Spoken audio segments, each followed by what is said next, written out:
Hi, I'm Jay from Family Handyman. And now that the weather's getting cold, do you have a room in your house that's always chillier than the rest? Well, I've got some great ideas to help you fix that problem.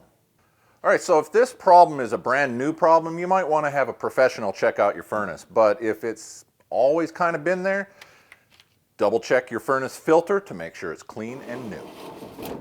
Now, an obvious addition to any cold room is going to be a little space heater like this. They're efficient and they do the job really well.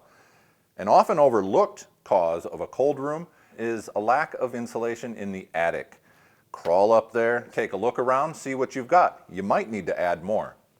A lot of older houses are going to have drafty windows. Window film like this can be found at any hardware store and is a great money-saving tip. Another tip for drafty windows are thermal curtains. They can add a great look to the room as well as keep that window insulated. Heat rises, and what can help circulate that warm air is a ceiling fan.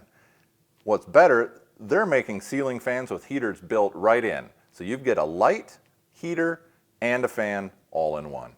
One final thing, a lot of rugs keep those tootsies nice and toasty. Now you can use one or all of these tips to keep your room nice and toasty in the wintertime.